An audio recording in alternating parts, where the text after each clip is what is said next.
two couples decided to engage in a shooting competition. The girl took the first shot, but missed her target. When it was the man's turn, he nonchalantly hit the target, attributing it to luck.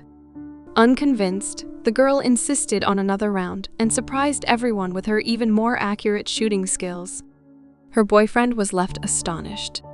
Just days before, the girl found herself hiding in a bar as the police pursued her.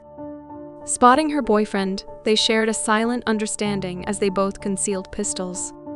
They pretended to be a couple entering a room, successfully evading the police search. Their bond grew quickly, and they fell in love despite friends' doubts that their relationship would last more than 6 months. To everyone's surprise, they married, and 6 years passed in the blink of an eye. Throughout this time, they kept their true identities as killers hidden from each other. John worked as a construction engineer, while Jane pursued a career as a professional lawyer. They lead a typical 9-to-5 life, making it home for dinner in the evenings, appearing like any ordinary couple.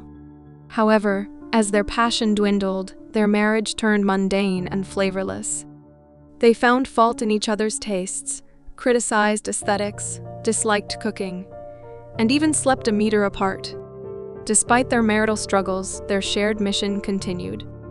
John, impulsive even in his later years, maintained a hidden arsenal of weapons and cash at home. He preferred to act solo and improvised in his operations. However, a twist occurred when they both received the same assignment targeting a man nicknamed Benjamin. Both hitmen set out separately, with Jane creating a minefield in the desert to await her target. Unfortunately, an unexpected visitor armed with a rocket launcher disrupted her plans. In her haste, Jane failed to recognize her husband, John, who had come early and intended to intercept the mission target. She shot him, not realizing he was wearing body armor. As a result, the rocket intended for the target was fired back at Jane, creating an unexpected and dangerous turn of events. The intense exchange not only triggered the detonation of the minefield, but also allowed the mission target to escape without catching a glimpse of Jane's face. Determined to uncover the interfering party, both John and Jane immediately set out to identify the mysterious intruder.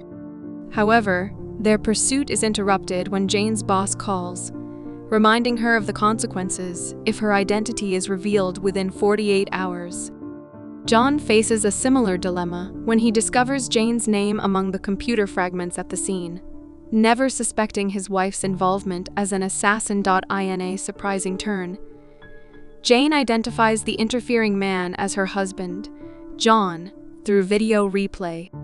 The couple finds themselves in an awkward predicament upon returning home. Both are eager to test each other's reactions, but neither is willing to come clean about their secret profession. Tensions rise as they cautiously assess each other's actions. John deliberately drops a wine bottle, expecting Jane's reflexive response, while Jane tries to leave in her car, prompting John to intervene, caught in a tense standoff. As John pursued her, a stray bullet accidentally pierced Jane's windshield, shattering any chance for explanation. In a moment of panic, John broke through the car window, but Jane, fearing for her life, chose to leap out of the car and flee, leaving John behind. The following day, Jane enlisted the help of many people to assist in her move. Jane tore apart the teddy bear they had won in a shooting competition. Yet she couldn't shake the sadness inside. Even as she watched their wedding video, she remained undecided about ending their relationship. Jane struggles with conflicting emotions.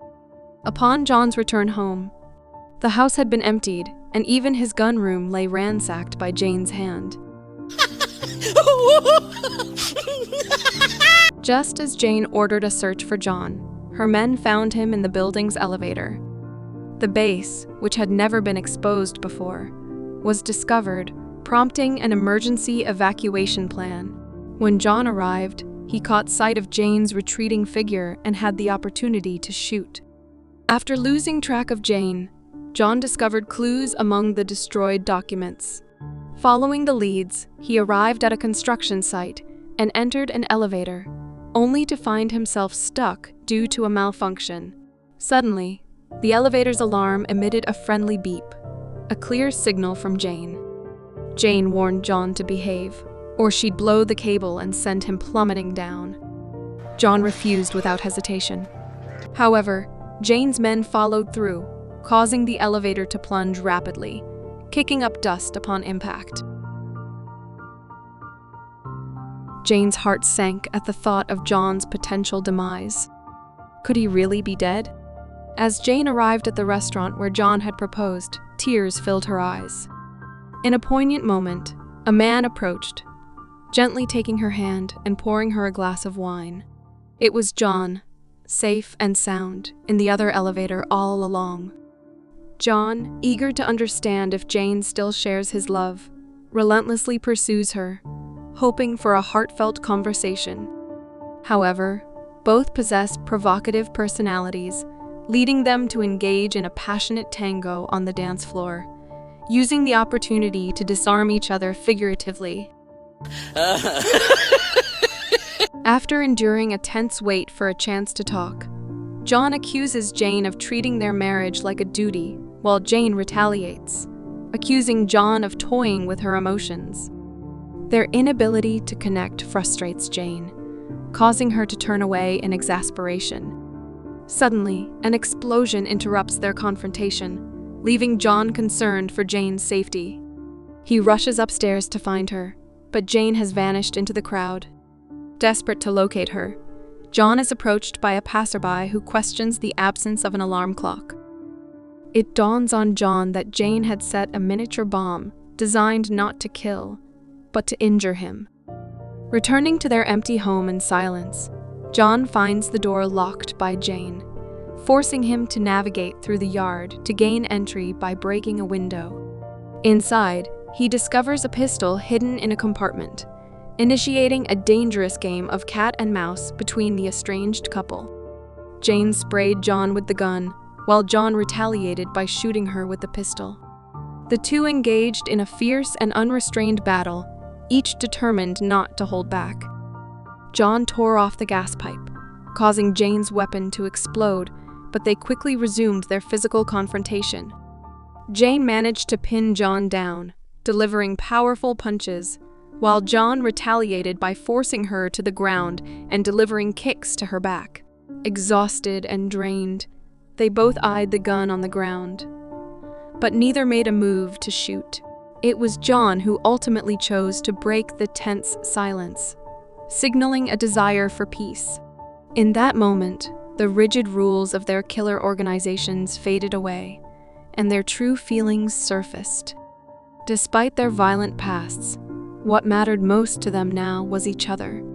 As the 48-hour deadline for eliminating each other passed unnoticed, the killer organizations placed a bounty on their heads. Unbeknownst to John and Jane, they were enveloped in a newfound happiness, spending mornings preparing loving breakfasts and reminiscing about their shared history as killers. In the morning light, as many killers launched their attack, a smoke bomb descended from a window, forcing John and Jane to seek refuge in a storage room, armed and ready to defend themselves. Despite their efforts, a bomb rolled in, landing dangerously close to a gasoline barrel, prompting them to flee.